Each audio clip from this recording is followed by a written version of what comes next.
A nigga like me, man, I love the game. I love the hustle, man. I be feeling like one of them ball-playing niggas, you know? Like Bird or Magic or something. Yeah, you know, a nigga got dough. A nigga could leave the league. But if I leave, the fans still gonna love me, man?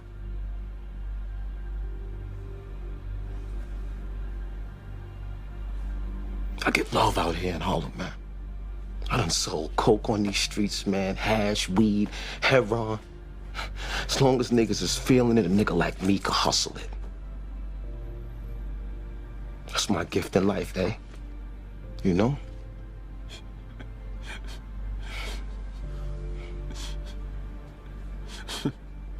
What?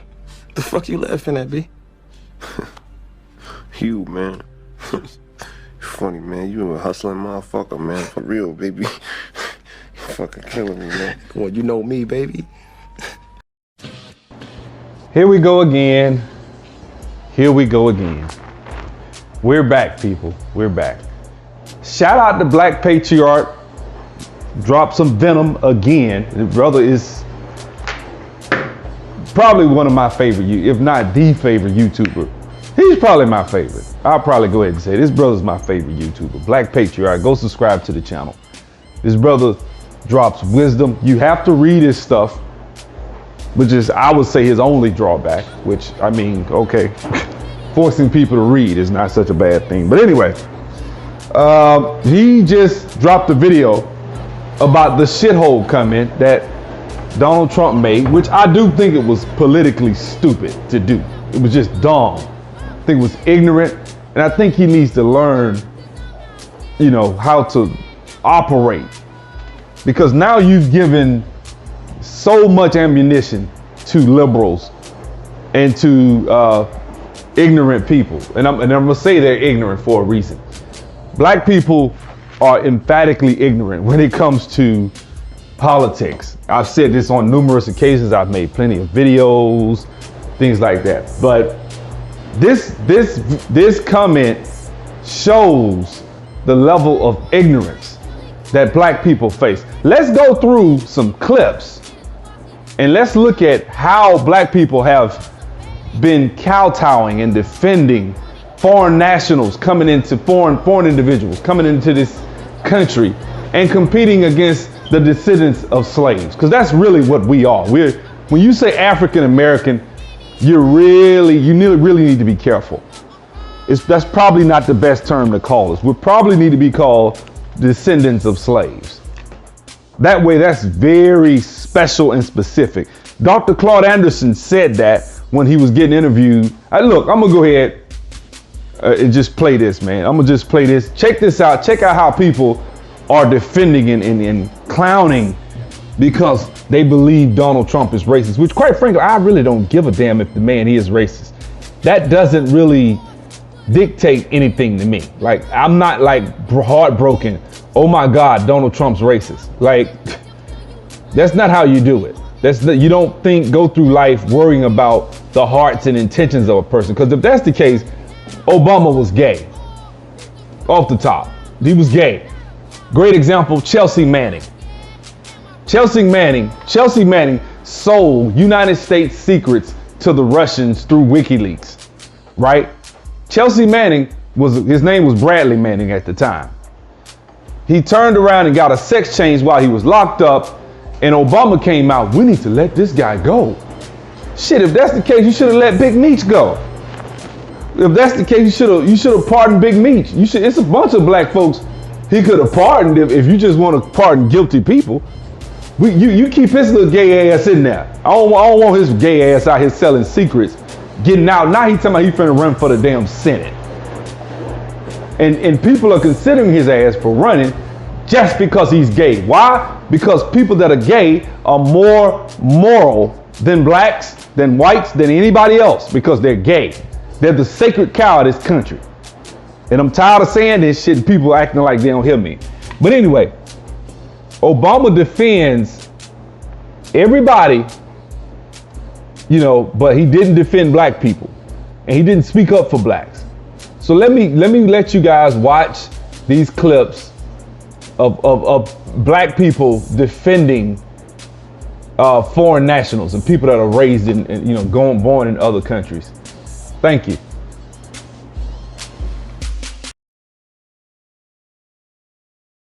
Van, on election night in 2016, you said Trump's election was in part a white lash. Is that now what we're seeing? Are we seeing what a white lash really means? Not only were those comments racist, they're also just inaccurate. It's about pointing out that African immigrants are coming here and in neighborhoods from Oakland to the Bronx, bringing down the crime rate, bringing up the learning rate, bringing up the entrepreneurship, and making America great. Welcome back. My next guest, Andrew Young, has been one of the leading voices in the civil rights movement for decades. Ambassador, welcome back to Meet the Press. Thank you very much. You know, some of your fellow travelers in the civil rights movement, John Lewis, Jesse Jackson, and of course Martin Luther King's son, have been pretty tough on the president. They said in response, he speaks like one who knows something about being a racist. He speaks like a racist. Martin Luther King Jr. III yesterday caused him to lose any level of credibility. So, of course, the Cheeto-in-Chief had something to say that shook the world up again. He said, why are we letting all these people from these shithole countries keep coming over here? And he was talking about El Salvador, Africa, and Haiti. America's not what it was, pal, and Donald Trump has helped mess up the neighborhood. I'm going to tell you this, and if you still support him after that, you are clearly a racist. Clearly. Let's get some reaction from the highest-ranking African-American in the House of Representatives, Democratic Congressman James Clyburn of South Carolina. He's joining us from Columbia right now. Congressman, thanks so much for joining us. So what's the impact of the president's comments? I think that the Congressional Black Caucus has solidified around some efforts that I think will take place next week, one of which is the pursuit of a censure resolution. And I am hopeful that we will do that and get bipartisan support for it. But I have to start this conversation by asking for your reaction to President Trump's really offensive comments about immigrants coming to the U.S. from, quote, shithole countries, comments in reference to people from African countries and Haiti. What do you make of what the president said? I try not to let that kind of stuff, you know, influence my emotions. And I just keep my eye on the things that I can do to bring opportunities to those that are left behind. So I want to get your first reaction to the president describing some nations as S-hole nations. Well, it is unreal. It is unbelievable to hear the President of the United States of America saying something like this. Joining me now, Roland Martin, host and managing editor at TV One Cable Network. Roland, good to have you back to the broadcast on this Sunday. Your reaction from what you heard there, is it unfair?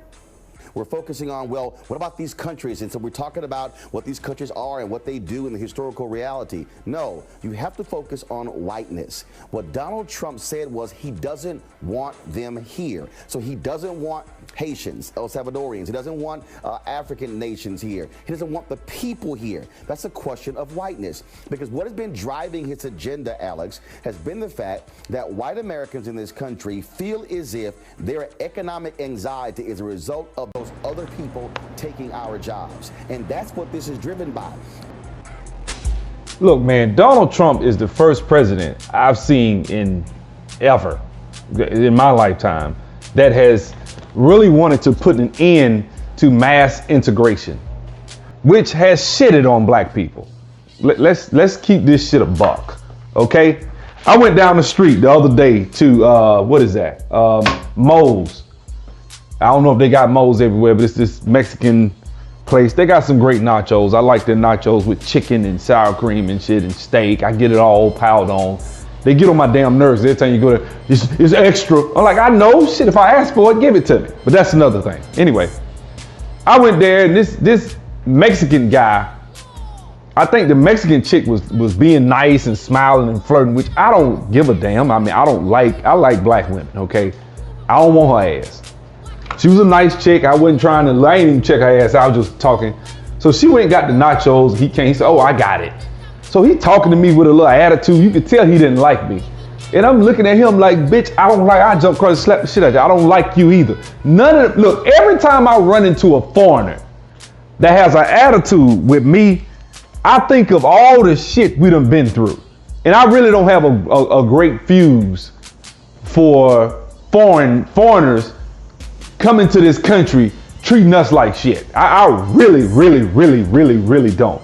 Now, any of my African subs, people from other nations, don't take this the wrong way. I'm not shitting on you. If you come over here and respect me and my people, but at the end of the day, I'm gonna be completely honest with you.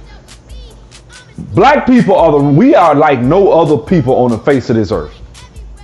No other people on the face of this earth has been through the history that Black African Americans have been through.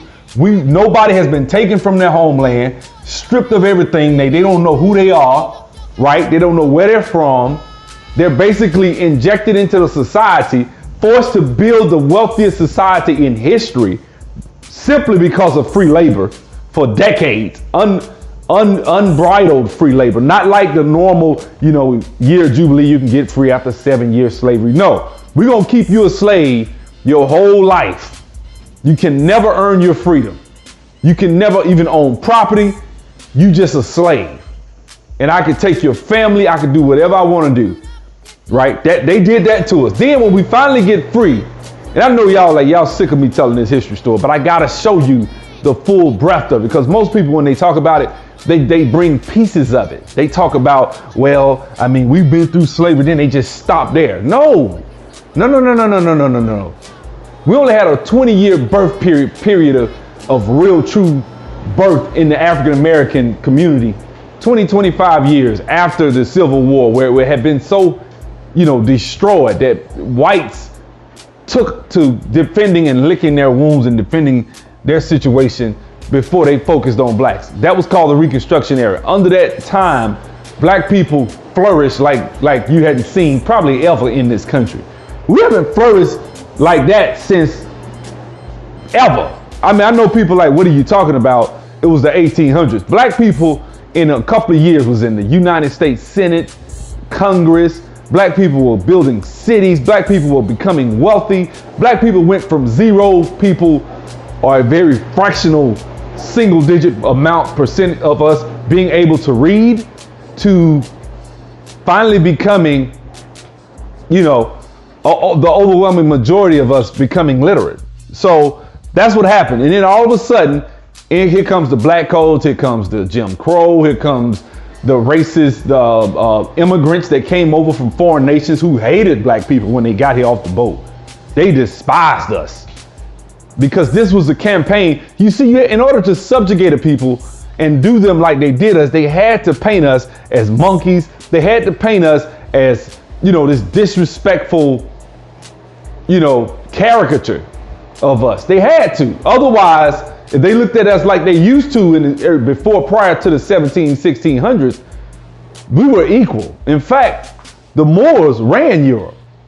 I ain't gonna go into the history of the Moors and their love for white women, because that's a whole nother story, man. I mean, that's why I'm not just, proud to talk about the Moors. Yeah, they did run Europe, and I'm not surprised black people ran Europe. I mean, it's not like Europe was just this great, continent before the African slave trade, and they got all this wealth from subjugating other nations and taking and extracting their resources. That's what they did. But nonetheless, that's war, that's culture. So that's what people do. You enrich yourself with guns and stuff like that. So I'm gonna just keep it a buck. That's what really happened. Now, I ain't trying to go off on a tangent, because I always do. But I'm gonna say this, man. After the beginning of Jim Crow and all that, black people under Jim Crow still managed to thrive in spite of the fact that we didn't have equal protection under the law. In spite of the fact that a white man could do anything to a black man, or white woman could do anything to a black man or woman, or so, whatever. And there was no recourse in the law, pretty much, even up north in many instances. Go see that movie Thurgood. That was actually up north. Because I thought up north wasn't supposed to be racist. Let everybody tell. It was only in the South that people actually, that's what I hate about people, liberals, Liberals run Hollywood, man. Liberal Jews. They make it look like the South is the only place where people were racist and racism. I think it was just as bad. In fact, Martin Luther King said Chicago's the racist city he ever seen in his life.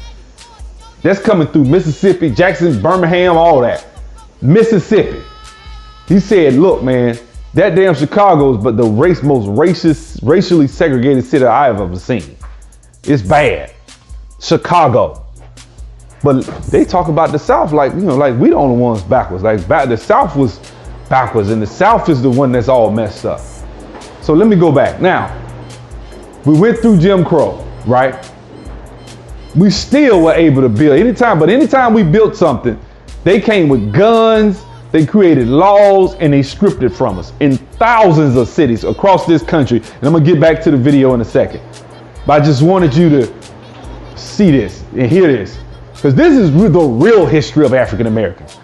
Every time we got a city, every time we built any type of economic, prosperity, them motherfuckers came with laws and guns and torches and shit and either took it or they found a way to destabilize it. And this has been the history of black people in this country from the time we got here to today, right? Now, not to say that we can't build today, now that's bullshit. I ain't going that far with it. But I will say that you can build economically now. I just made a video about that. If you still screaming racism, white supremacy in this day and age, you just a sorry motherfucker. Just simple and plain. You just a sorry, lazy, looking for an excuse to blame the white man, nigga. Now, I really don't have nothing to do with you. Don't want to have nothing to do with you, because you really are a cancer in the black community. Now that's the truth. But let me say this right here. When it comes down to it, black people had sundown towns. Black people had all these different things happen to us throughout the ages living in this country. And since we've had these things happen to us, it put us behind economically. It put us behind in many ways. So by far, do I believe in reparations with every ounce of fiber of my being? We deserve reparations. Not only do we deserve reparations, but the Immigration Act that was passed in, enacted in 1968, that was passed in 1965. And all these immigrants that have come to this country since prior to the 1970s, after the 1970s, have been pretty much motherfuckers that come into the black community and subjugate black people 9 times out of 10. That's why I'm not really a big proponent of immigration. That's why I'm not a big proponent of the Democrat Party. The Democrat Party, just the ideals that they espouse, cripple the black community. It's one thing if they say, well, they're for black people and they care about black people because they're for government programs to help us because we're poor. You see what I'm saying? Because that's what they say. That's their whole premise by the Democrats. But the problem with the Democrats is, well, damn, if you're for that, why aren't you pushing for equal, black empowerment? Great example, Bernie Sanders, right? All these black people running around here, Bernie, they doing all this shit, right? Bernie Sanders was asked about reparations. Now, he's Jewish. And he said no, because reparations would be divisive. You see what I'm saying? Bernie Sanders would stand up and say Black Lives Matter, and motherfuckers went crazy. Because his Jewish homeboy, George Soros, I think he's a Jew, I don't know for sure. Last time I said somebody was Jewish and they weren't, people had a fit, and that was Walt Disney. So I don't know if George Soros is a Jew. I believe he is, right? But George Soros said, he started Black Lives Matter, the movement, and put a bunch of homosexuals in the forefront of it. Then black people now say Black Lives Matter. They used our dumb ass through propaganda to pretty much push this shit. Just like now, I believe that this whole Donald Trump made a shithole racist comment about calling black nations shithole country. This is my thing. All skin folk ain't kinfolk, man. Let's just keep that a buck first. Let's keep that out in the open. All skin folk ain't kinfolk. No, look, all these points I just made about racism, white supremacy, and all the shit that black people done dealt with growing up. I mean, not growing up, but basically dwelling within the confines of the United States. makes us unlike any other melanoid nation on the face of the earth. And we need to understand that. Dr. Claude Anderson is one of the main people. People want to scream Donald Trump racist, Donald Trump racist. This is my thing. What's different gonna happen under Donald Trump that didn't happen under Obama gay ass? That's what I want to know. Black people got shot down worse than I mean. See, like we was getting. It was a video a week of a nigga getting shot down in under Obama. He ain't say shit. He made a speech here once or twice. That's it. Didn't do nothing. Didn't do nothing. I can show you the video where the white dudes was there when they shot down Michael Brown, and he said he had his fucking hands up. That's what they said on the video. The white dude said that. Now, but then the federal government came in and said that's not true. That didn't happen. You see that bullshit? So Michael Brown was getting shot, and I'm not a big fan of Michael Brown because he was stupid. He did a lot of dumb shit, and his mama didn't give him no home training. Going up in there doing strong arm robbery, smoking weed, all that shit. So did he deserve to die? Hell no, though. That's a whole different can of wax. That's two different things. But his mama didn't do a good job of raising him. I can tell you that right now. But nonetheless, he didn't deserve to die. And that shit about Michael Brown ran away from bullet. Who the fuck think they can run towards a Glock? Who's stupid enough to think I'm gonna run towards a cop, squat it down, aiming at my fucking head? The reason that there was a bullet in the top of Michael Brown's head, and I said this shit 1,000 times, and I don't know how I got on all this, but I had to. I'm just letting it flow today, people. The reason that there was a bullet hole in the top of his skull, Michael Brown was staggering. He was falling down. As he was falling down, the cop was aiming at his head to kill him. So he shot him in the top of his head. So when he says he ran towards me, he probably did. He staggered towards him. Because he's already shot you and you trying to fucking kill him. So yeah, you shoot him in his body, you shot him in the elbow. How the fuck you shoot somebody in the elbow? How you do? I ain't gonna say, I mean, maybe you could if you're running away from him. But then that's another thing. Why cops get to shoot you when you're running from him? You're not in he's not an imminent threat. That's what they say, right?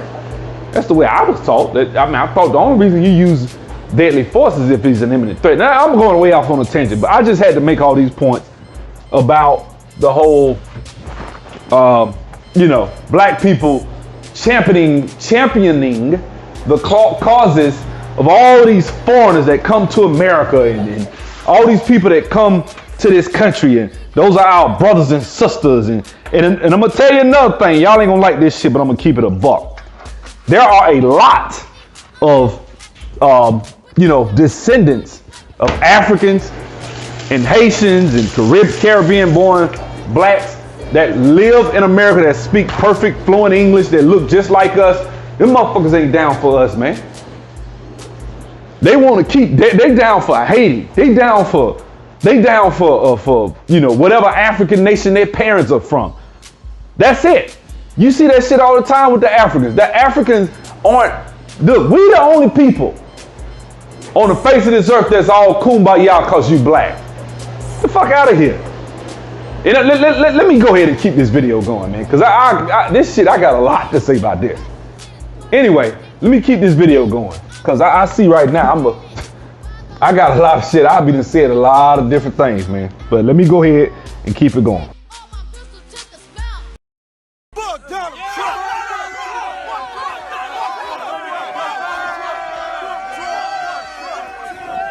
Fuck Trump. Fuck Donald Trump. Man, nigga can't hear y'all.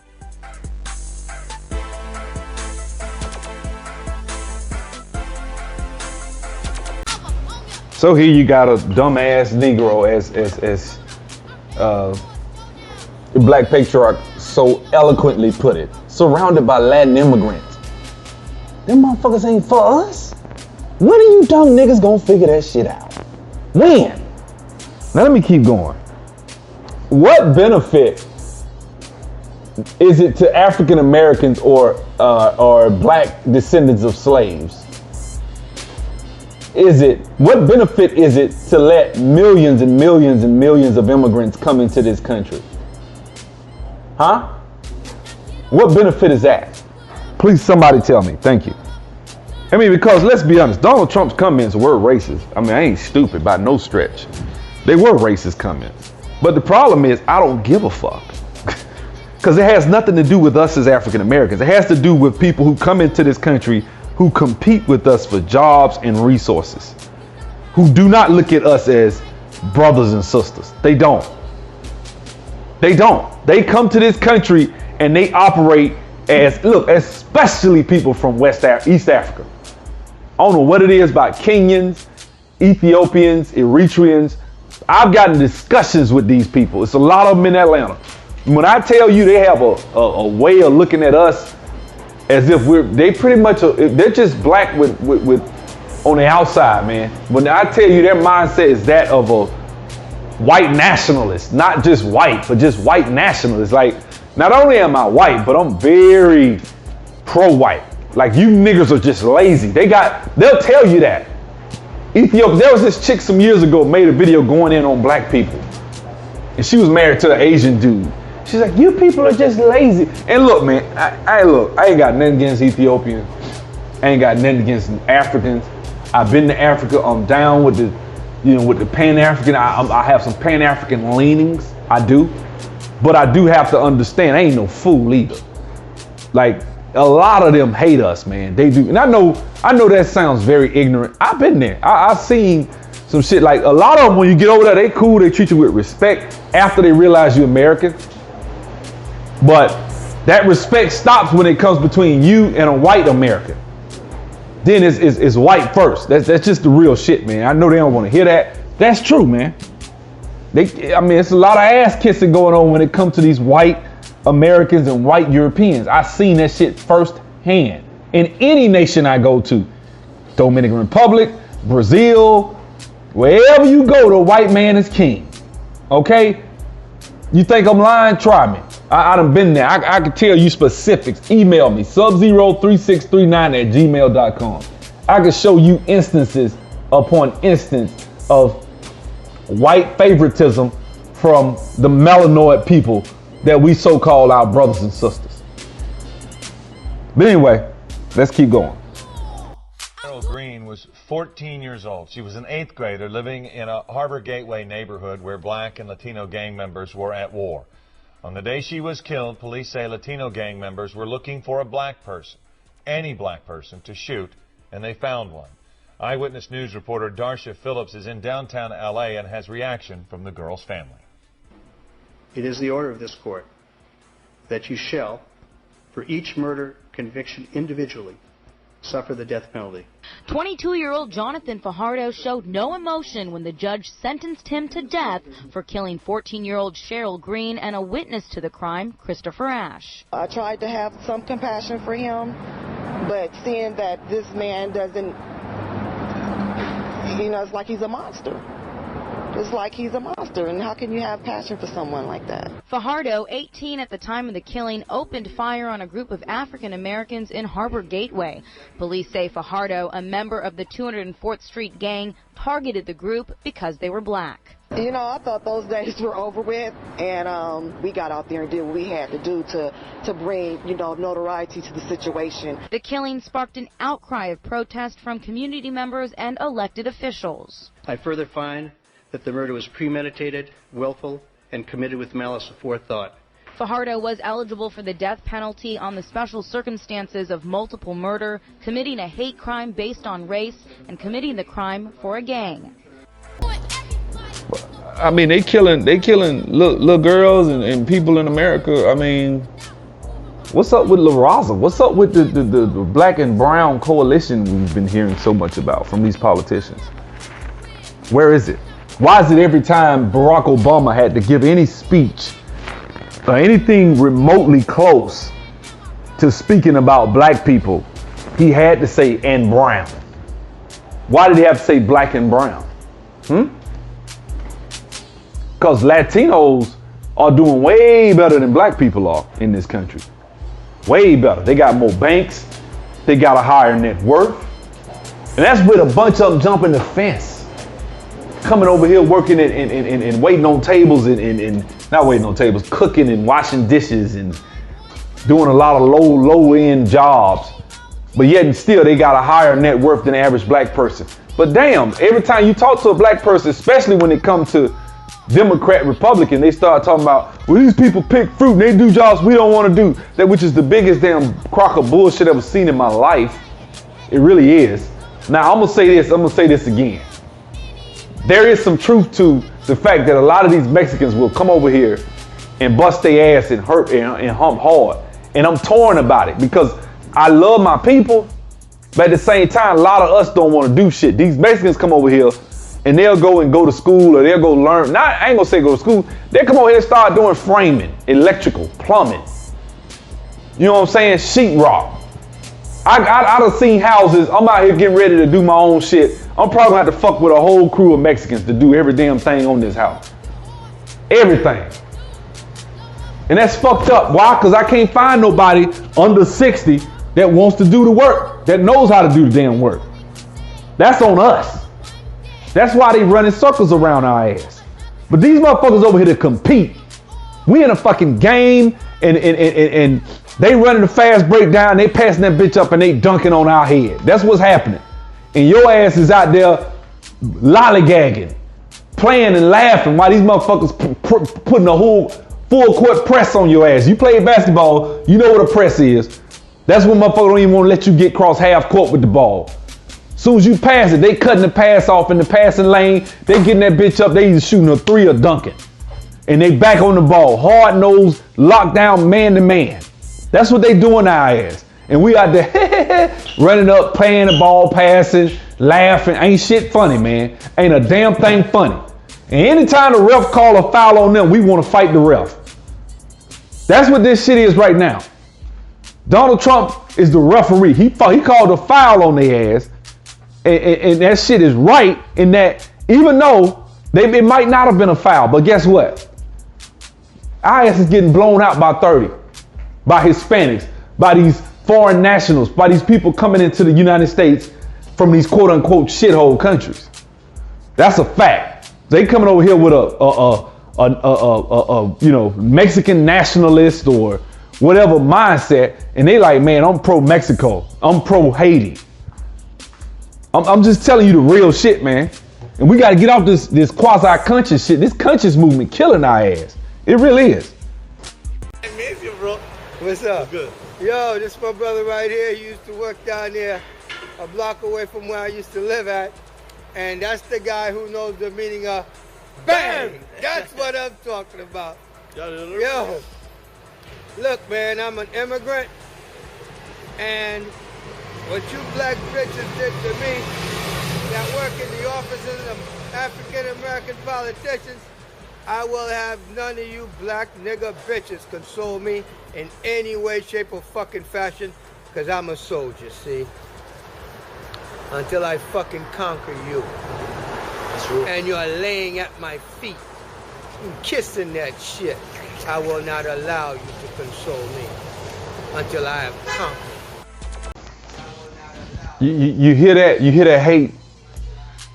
You hear that motherfucker telling me he hate us and we gotta be laying at his feet, kissing his ass, kissing his feet. These motherfuckers ain't playing with us. Y'all better wake up. We got all these Afrocentric, Pan-African, conscious Umar Johnson types out here. Our brothers and sisters overseas. Look, I've been overseas. There's some people that do look at us like that over there. I'm not lying. I'm not gonna be just 100%, one way with it. But we can't be stupid. Because the whole nation looks at us like that, or a lot of those people over there look at us like that, it's okay to be cool. We can be cool with the African brothers if they want to be cool, cool. But I ain't splitting no resources with your ass. Not until we get our shit fixed. Not until we get our stuff together. I'm not splitting resources with you. You see what I'm saying? Because they, look, even within Africa, the damn, go see that movie Hotel Rwanda. You got people that's so fucked up in the head, they will kill millions of each other. And we think we finna bring our ass over there and be all kumbaya with them. I'm just being honest. Like, they that damn stupid that they'll go over there and kill millions. And I'm not saying all Africans are stupid. Don't come in my comment section fucking with me, okay? Because that other video I did about Africa with O'Shea, I mean, them motherfuckers still on there, and I guess they putting that in a bunch of forums. Motherfuckers coming on there insulting. And no, I'm not saying all of them are stupid. What I am saying is, if they're so divided as a people that they have thousands of tribes killing each other and can't stand each other, and motherfuckers fighting amongst themselves, killing each other on that level of massive of a scale, what makes us think we're gonna go over there and just, hey, I'm American, man, and we need to come together, all brothers from all over, all African nations. And look, man, I love Marcus Garvey. Marcus Garvey is one of my favorite people in history. But at the same time, some of this stuff we have to just be real and say, man, I want to do it, but if he ain't willing to do it, I'll be damned if I put my gun down and if he ain't gonna put his gun down. That's the mindset. And I'm not talking about physical gun. I'm talking about the proverbial gun as far as competing for resources, jobs, wealth. That's our competition. I'm gonna say one thing about Africans. When they come to this country, they humping, they getting it. I'm not even gonna sugarcoat this bullshit. I'm not gonna play with us. African Americans, we getting our ass handed to us. These motherfuckers coming over here, they studying 4-5 hours a day. And I've been trying to tell these racist ass motherfuckers under that video, what is it? The video where I talked about the black IQ, black intelligence. And white people, where do you get this fact from that black people, Africans of African descent, are outperforming whites? I'm like, are you out your fucking mind? Percentage per capita, African immigrants come to America and run circles around everybody. That shit ain't even up for discussion. Per capita. Given this small amount, and I'm talking about a lot of them come over here through the lottery. That's why they had to just deny the facts. Because if they'd have said, well, these are the best and brightest of Africa. No, motherfucker. Some of these motherfucking mom and dad is working at a damn gas station. And their parents, their sons and daughters at Harvard, kicking ass. So don't hand me that. Don't hand me that bullshit about Africans, people of African descent with melanin are just stupid. Because that shows you right there the IQ test is flawed when they say that the average African IQ is 70, yet they come over here and run circles around everybody. So I had to make that point again. I'm gonna drill that shit till it's dead. But back to what I was saying. They come over here and they kicks ass. Now, yeah, I'm not for them coming over here. I'm not just gonna fight their battles. But at the same time, why the fuck can't we kick ass? We used to. That's the problem. We don't know that. We don't know our own history. We used to kick ass. When you go back and look, I watched a documentary about Brown versus the Board and how black people were trying to get integrated into these white schools.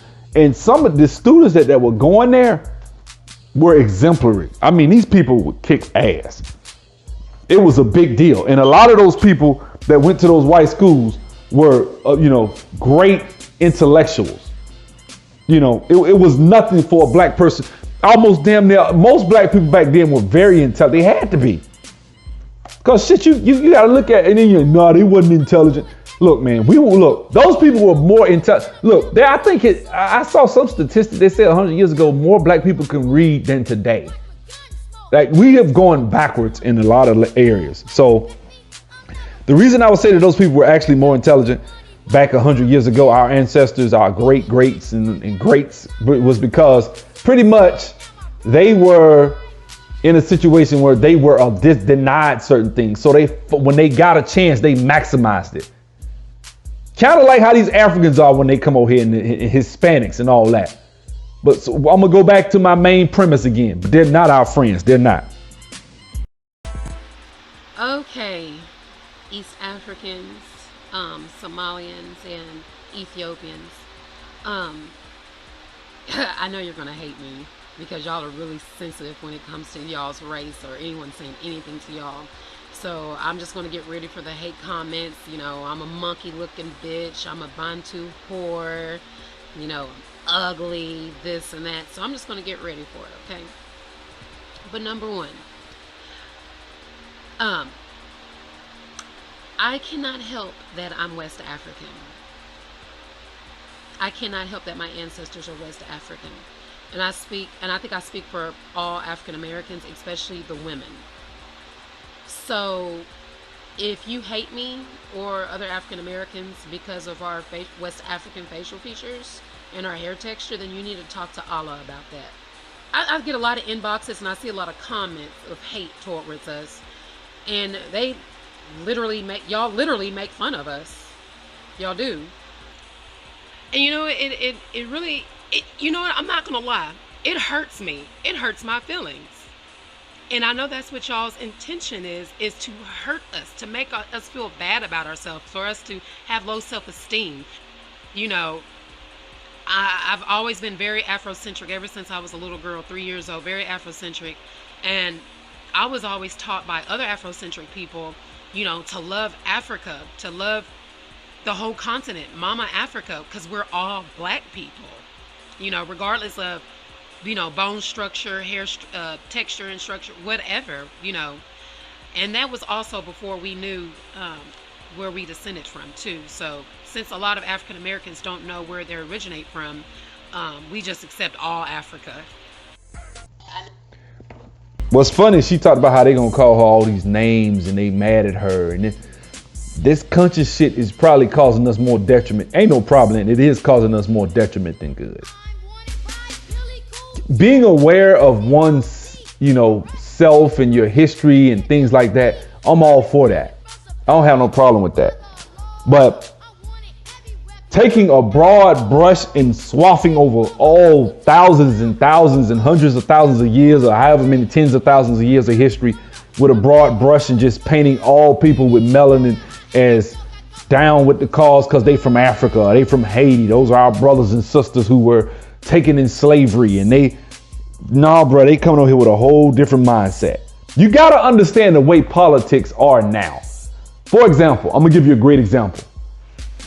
A lot of black Muslims are considered conscious in the conscious community, right? Nation of Islam, different things like that. But one thing I would give a lot of them is that when it comes to racial issues, they're under no delusions when it comes to, you know, Arab Muslims. They understand, some of them do, not all of them. Some of them still are mad at white Christians and think that white Christians are the people that pretty much started that. You know, the way, you know, they don't know their history. They don't know that 600-700 years prior, they were killing off they did a lot of slavery. More slaves went to the Middle East than went through the transatlantic slave trade. But at any rate, a lot of these Muslims know this. And so they don't got their head so far up the Arab Muslims' ass. Like some of them do, but a lot of them don't. And the reason I'm saying that is because a lot of people, when it comes to us as being calling ourselves woke and conscious, it's really kind of stopped us from really doing real scholarship. If you're gonna be woke and conscious, know your history. Know all of it. Don't just know some of it. Don't just make broad statements. Like, I don't like Christianity because the white man used it to this, that, when Tertullian was black. St. Augustine was black. A lot of the people at the Council of Nicaea, whether they made up the Bible there or whatever, a lot of those people were there. So throughout history, black people weren't looked at in a negative connotation until the 1600s. It wasn't as bad. Did you have racism? Yeah, people didn't like people throughout history. In no group, most of the time, groups don't like each other. The Romans had the plebeians and the patricians. I think that's how you say it. They had issues. Everybody had issues. The Jews had issues. Pharisees, Sadducees, Essenes, I think that's the name of it. All these different facts and sections. So yeah, the Mongols fought each other in history. Kublai Khan, Genghis Khan, who was his grandson was Kublai. All these different people, these people throughout history fought each other. So look, I'll never say that everybody just was cool with black people. But it wasn't like it is now, where everybody in the world, you know, came together and all agreed that black people were the least intelligent, subhuman people on the face of the earth. That didn't happen until the transatlantic slave trade. That was different. But let me get back into the video. Into the article and read what's going on. The headline states, Black student group complains Ivy League school, Cornell, which is where they go, is letting in too many African students. Okay, they're black and they're complaining about too many Africans and Caribbeans as well, but we get into that. Cornell University's Black Students United demanded the university start recruiting more Black American students because the campus has too many African and Caribbean students. So last summer, a group of black students at, I think it's Cornell, came together and were pretty much protesting that most of these white universities are pretty much, they're giving the Ivy League scholarships to Africans. I have a niece that made a 29 on the ACT and had a 3.25 GPA. And she cried like a baby because she couldn't get a scholarship. She had to go to Alabama State. She was pissed about it. She's still pissed about it. You know, she's having fun at state. She's pissed because she knows all her friends went to Ivy League schools, but because she had a bad 9th grade year or something, she was making a bunch of C's and it pulled. So she had to rebound from that. And she never could really pull it all the way up because for every C you get, you got to get an A just to make it pull you, just to make it sustain at a 3.0. You know, just to have a 3.0, you got to have all A's that match your C's. So she had a couple of classes that were hard in the 9th grade. And so she recovered, but she never could get her GPA up. Now, I think her other GPA was 3.75 or something. I forget, but it was 2 different types of GPAs they take. Anyway, nonetheless, she couldn't get a scholarship. But I guarantee you, if you took her and put her at Harvard, she hold her own, because the school she went to was called LAMP, which is a top 3 magnet school in the whole United States. That wasn't no bullshit ass school she was at, right? So she's probably one of the most brilliant, 18-year-olds I've ever had. We've had a whole bunch of discussions, because you know me, I like to talk. So me and her was sitting talk. She couldn't get a scholarship, man. Not to know some of the schools. She wanted to go to Duke. She wanted to go to Cornell, Harvard, Yale. All her friends were going there. You know, she couldn't go there because she had a bad 9th grade year. And she cried. She bust her ass last year before she graduated. Bust her ass. Worked her ass off. Did extra credit. Did everything she could try to do. Had 105 average in a couple of classes to try to offset that shit. But she never could. She still had a 3.25. Because her shit was down like 2.9, 2.8. Because of that shit she went through in the 9th grade. And she aced it in the 10th and 11th. She was doing pretty good. She was getting 3.2, 3.8, 3.6. She was doing for that year. She was doing pretty good. The problem was she didn't make enough A's. By the time she made enough, it pulled it up collectively. But that 9th grade pulled her ass down because she was making like C in two classes. I know it was 2 classes she said she kept getting C's in, and she was coming home crying. And I was living in Atlanta. I wasn't able to help her as much, But the point I'm trying to make is this: they came to Cornell. They at Cornell, and so let me tell you something. Let me give you a good example of us having people that are skinfolk, but they're not really kinfolk. I'm not going in on this YouTuber, but he's not of African American, slave ancestry. He's just not. And I want you to check this out right here, because Black Patriarch's gonna break it down.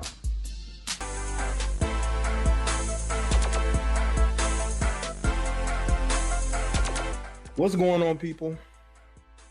Jada Black here, I'm back with another video, stream, whatever it is you want to call it.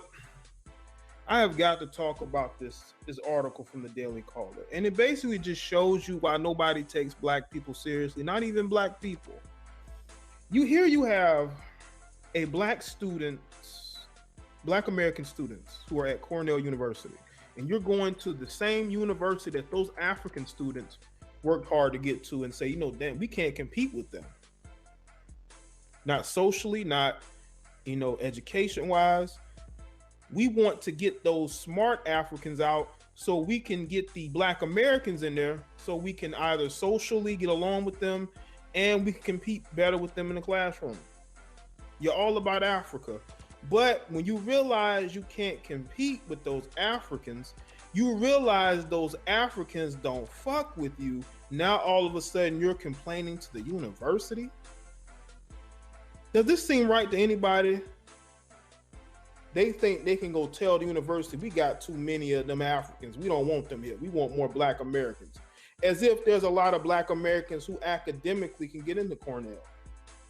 You're trying to stop Africans who desperately want to come to America. They desperately want a good education.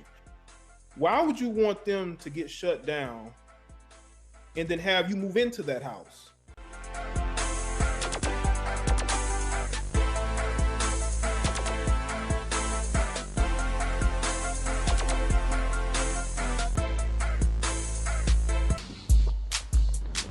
One of the most interesting things I find about people when it comes to education is that they say you can't compete. This is some interesting shit, man. And I'm gonna tell you why.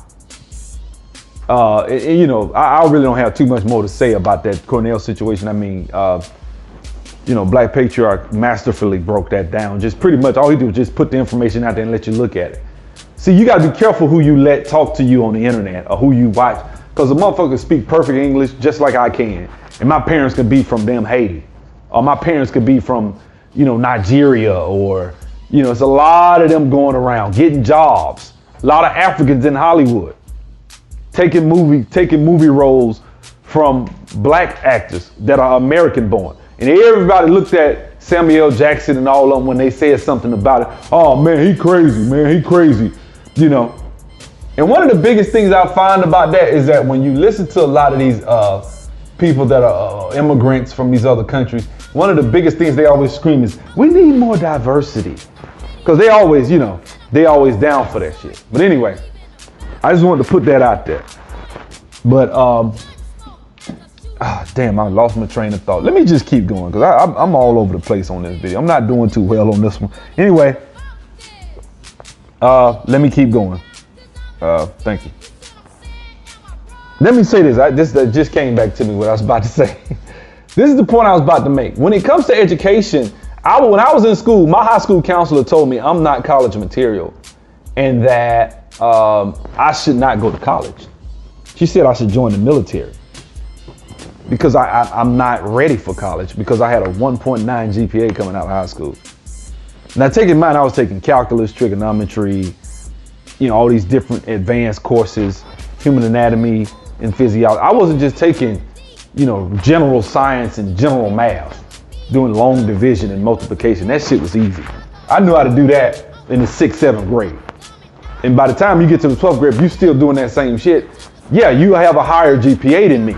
But when you go to college, you can't jump right in. See, the beautiful thing about my situation, and I would advise anyone of this, damn the ACT, damn the SAT.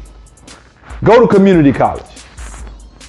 Take that test and get you 36 hours of college credit. Now they got to look at your college transcript. When they did that, when they looked at my transcript, it was A. I had 1 or 2 B's. I kicked ass. I was on the dean's list, all that shit. And I thought she said I wasn't college material. What she failed to realize was I didn't have good study habits. I was chasing basketball and girls.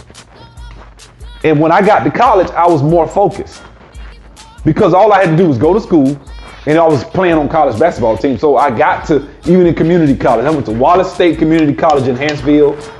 Then I went down to Atlanta, stayed there for about 1.5 years. Then I wound up getting another scholarship to Wallace Community College in Selma. That's where I wound up playing, in Selma.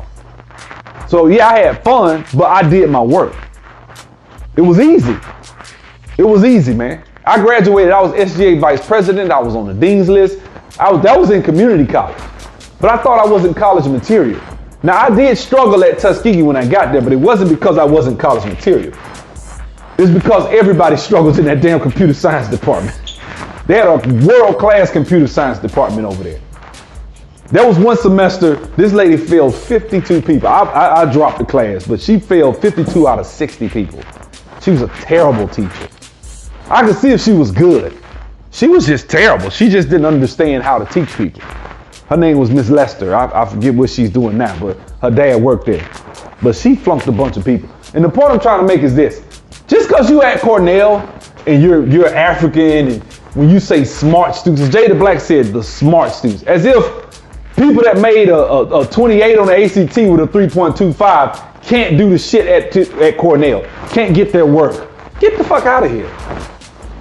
There's plenty of people that could go to Cornell and go to these universities, Harvard, Yale. They're so stringent in who they let in a lot of times. They strain out a lot of good opportunity. For example, my girl's a Delta. She told me, she said Oprah Winfrey wanted to play as Delta, right? And they turned her ass down. Oprah. They turned down Oprah. I'm not a big Oprah fan, but damn it, that is Oprah. She's a billionaire. Now, When they turned her down, they tried to come back and get her, but Oprah was like, no, I'm good. Then the AKAs tried to get her. She's like, no, I'm okay. She didn't want to be Greek anymore. But there was a chance where Oprah could have been a Delta. Oprah, but see, that's the problem. You strained her out. It's all types of situations where people get turned down, but they have the goods. I think it's very, very, very, very fucked up that you think that the only way you can measure intelligence is by the ACT. I think that's kind of stupid. I really, do you honestly believe that the ACT is the only way you can measure intelligence? Because if that's the case, then our country would run like a sewing machine, because everybody that goes to Harvard and Yale will be brilliant. And that's who works for Goldman Sachs. That's who gave us the derivative, the motherfuckers from Harvard. Them smart, brilliant motherfuckers. Those are the people that run the country. Those are the politicians. People from Harvard, people from Yale, people from Princeton, people from Brown, people from Cornell, Dartmouth. Those are the smart, intelligent people. Fordham. I think that's I don't even know if that's an but anyway, that's what I'm saying. Those are the people that give us the, that run this country. So if there's any level of incompetence in the United States government, at the highest levels, from Senate and all these different presidents we've had, they've all went to Yale, Harvard. They all went to, so it's like shit. No, you had good study habits and you knew how to take a test.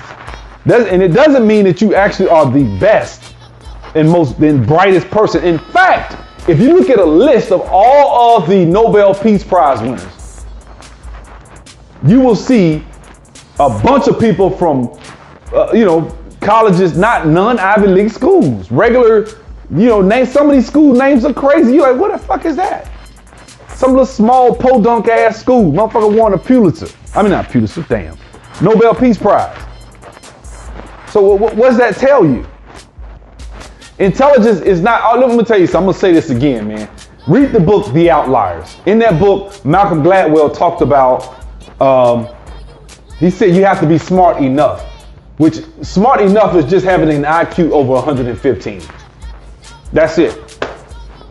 You know how many people got an IQ over 115? There's a lot of people over here with an IQ. Everybody with an IQ over 115 isn't at Yale and Harvard. And I know damn well my niece got an IQ probably way higher than mine. So I know she's smarter than a monk. She's smart as a whip. I got another niece, the one that went to, she's supposed to go to Harvard. But she did internships at Google and all that shit. Then she went and worked. Microsoft made her a damn good offer. She went to Microsoft. See what I'm saying? She works for Microsoft. Smart as hell. They'll run circles around my ass. My little country ass. I don't, it is what it is. That's how my boy gonna be. Smart as a whip. But he gonna love black people. I'm gonna put that in him. Anyway, let me keep going. Because I want to make that point.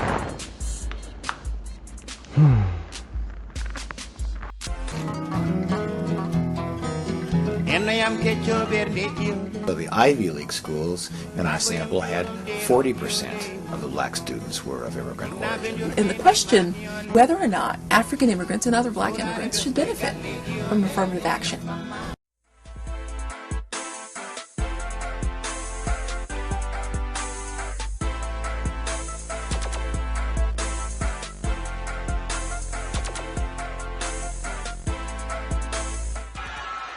Well, this week, former First Lady Michelle Obama lashed out at the Republican Party. Speaking at a conference for women, she brought up the State of the Union address, saying this. One side, all men, all white. On the other side, some women, some people of color. I look at that and I go, no wonder. No wonder we struggle. No wonder people don't trust politics. Our next guest takes issue with those words. Mia Love is a Republican Congresswoman from Utah. Mia, welcome. Hi, how are you guys? Good. Hanging in there. Good, from my great state of Utah. I love it. There we go. How does that make you feel? Follow the sun. Follow the sun. Absolutely. You are a black Republican woman. How does it make you feel when you hear those words coming from Michelle Obama? Well, sadly, this is identity politics. I mean, I don't know if you've noticed. I don't know if she noticed, but I am not white and I am not a male. This is this is the way that Democrats try and win elections instead of winning on the policies that actually help the American people and unite us. This is absolutely divisive language. It's not language that unifies us as Americans. What does that say to you when they're out there labeling anybody who's part of this administration a white supremacist? Well, you know, Nancy Pelosi is going to be Nancy Pelosi. This is about power to her, and she will use whatever she needs to make sure that she regains power. And it's disturbing when you see this sort of state that we're in right now.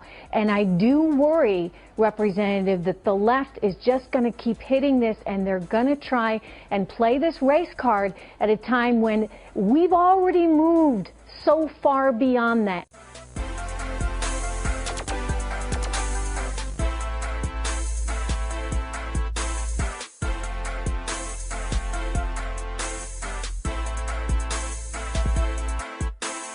Here now to respond directly to the president is Republican Congresswoman Mia Love of Utah. She's the first Haitian American elected to Congress. Congresswoman, thanks so much for being here. I want to start, of course, with the president's comments about Haiti and African nations. Your parents are immigrants from Haiti. You were the first Haitian American elected to the United States Congress. How did it feel to hear those comments from the president? Well, Jake, I can't defend the indefensible. You have to understand that my parents, they came from Haiti. They worked hard. They paid their taxes. When they pledged their allegiance to the American flag and became U.S. citizens, they meant every word of it, and they did everything they could to take on not just the benefits, but the responsibilities of what it meant to be an American citizen. And you have to understand, I'm a product of that. Were the comments racist, do you think? Well, I think there were, yes. I think that there were unfortunate. I don't know if they were taken. I wasn't in the room. I know the comments were made. I don't know which context they were made. I'm looking forward to finding out what happened, but more importantly, I'm looking forward to trying to fix the problem. I think we have to hold ourselves to a higher standard. All right, well, best of luck solving the problem. We really appreciate your being here this morning, Congresswoman. Thank you so much. Thank you. Okay. This is the thing. Affirmative action was set up for African Americans. In fact, it wasn't even called affirmative action at first. I forget, it was called something else. I forget the name, but it wasn't even called affirmative action. It had black in the name. It was black something. I forget what they called it. Let me see if I can look that up while I'm talking. But the thing is, imagine if people came to these foreign countries, we went to the foreign countries and took over their jobs, took over their university degrees, and you know what I'm saying, stuff like that. That's what I would like to see. You see what I'm saying? It was first called Executive Order number 10925. It was the first term used, affirmative action. Let's see. Anyway, I had to look that shit up. Man, that'd be a long enough. I'm making this video too damn long. But I just wanted to make that point that they don't have no business coming over here getting in line in front of us because they don't deserve that shit because they didn't go through the shit we've been through. It's really simple. So, I mean, look, man, Mia Love, conservative. Soon as she get a chance, she's always talking about, she's not for favoritism and stuff like that.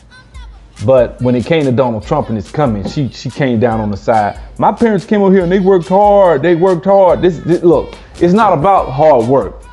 It's about right and wrong and more, who's right, who's wrong. Black people are in the higher moral. We have the higher moral ground if we wake up and understand that no foreign individual who comes to this country deserves to get anything, any benefits before African Americans. I would make the case not even Indians, not even Native Americans. And the reason I'll say that, Native Americans have gotten something. This has been, go look at the interviews with Dr. Claude Anderson. He talked about this. Native Americans made treaties with America. And they said they made promises that they were going to do this and do that, and they never did. So I'm sorry, no. No one deserves to get benefits ahead of native-born descendants of slaves. No one. I can't even use black or African American anymore. I'm probably going to have to say descendants of slaves, because you got to do that. And am I the only one saying this? Let's listen to other people. Let me let the video keep going, because I want to cut it up into pieces. Let me see what else Black Patriot was bringing. One thing that really stood out, and that made so much sense, you were saying that black people in America, black Americans, we should stop referring to ourselves as African Americans, which I really agree with. Can you explain that? Oh, I would definitely do that, and that's a critically important point, Tariq. I'm glad you brought that up, because see, black people keep calling themselves anything. When they do that, they put a gun in their mouth and pull the trigger. They blow their own brains out the back of their head. Black folk are distinctly different from Africans coming here, Caribbean, any other blacks on earth, and distinctly different from any whites immigrants coming to this country. We are unique people. That's what I was trying to tell you. There's nobody on this earth that's been treated and mistreated and maltreated historically and substitutionally, except black folk. Everybody has come in this country and replaced us and gained all the benefits, while we continue to stay locked in the bottom of the barrel. Absolutely.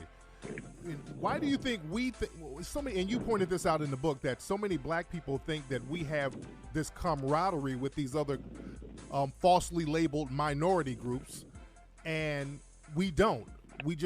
They're not going to help us at all. Nope. And see, again, because so why would you want to identify with those? Those people come in here not to get along with black folk. They come here to get ahead of you and get all those benefits, all those privileges, all those rights, and all that wealth and unearned income that you should have gotten and never received. Absolutely. So that was it. You know, your boy, Dr. Claude Anderson, the master teacher, bringing some real fire, hot fire every time. Y'all need to look, man. That is the man who we need to listen to. If you're gonna listen to anyone, listen to Dr. Claude Anderson. Power, wealth, and influence. Okay, that's it, man. Let's get it. Let's go out here and get it. I'm gonna put the link in the description for you to sign up to get money. I know you like, what does that have to do with anything? If you don't have any economics, you can't affect politics. Politics works like an Uber. I said this 1,000 times. If you get in the Uber and you don't have any money, and someone else gets in the Uber and they have money, the Uber is going where they want it to go, and you're just along for the ride. That's just a fact. Right now, Jews have all the money and power in this country. Jews decide where the Uber goes. We don't. Now, can we compete with Jews? Maybe not now. Maybe not now. They're socially engineering our emotions. Our morals. They're socially engineering our families. How we look at all types of stuff, man. And it really deeply pisses me off to the very fiber of my being. It really pisses me off every time I cut the TV on and see gay this and gay that. Gay relationships, gay. Every time I cut the TV on, I see all types of, social engineering. Black women being pushed to go to Europe to find a Roman Italian and get them an Italian man and get the white man, because the white man is better, because your man ain't gonna take care of their kids. They don't appreciate you. They're not on your level. All that shit. Every time you cut the TV on, that's what you see. Social engineering. All of that shit is social engineering. They're trying to program how we look at each other. They're trying to program the black family. Black love is under assault right now.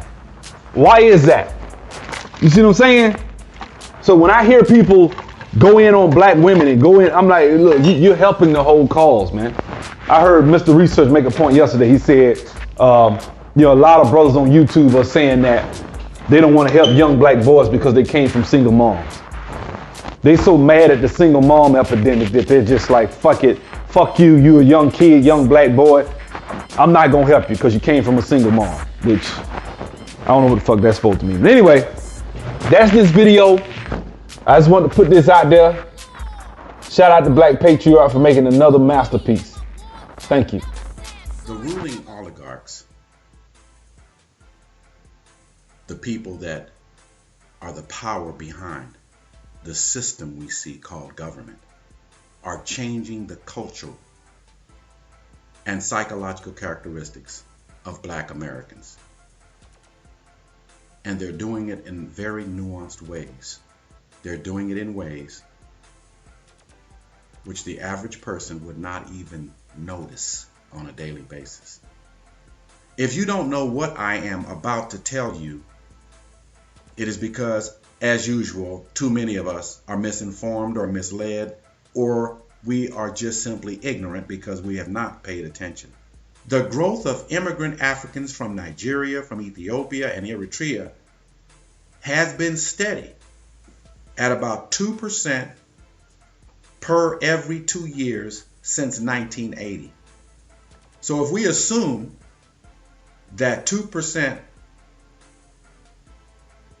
that a 2% growth rate will remain constant, this is what we get.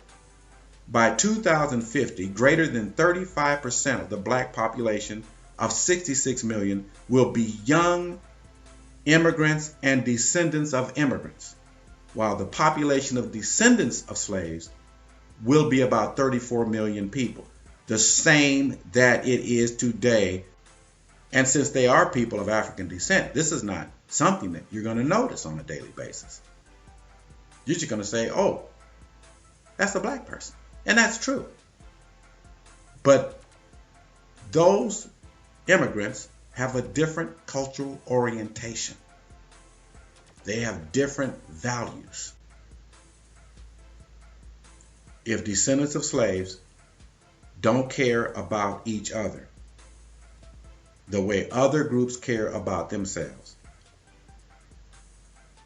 as a group, as a unique group, they're going to cease to exist meaningfully in the United States. Now, what that means is that there will be new spokespersons for the Black community. New people are going to rise up and define a new narrative. But at the same time, we will see that descendants of African immigrants will be chosen by the elite to be the spokespersons to define the narrative of Black people in the United States. And it will no longer be a relevant narrative to those of us who are tied to the history of slavery. And that is the demographic transfusion that is taking place.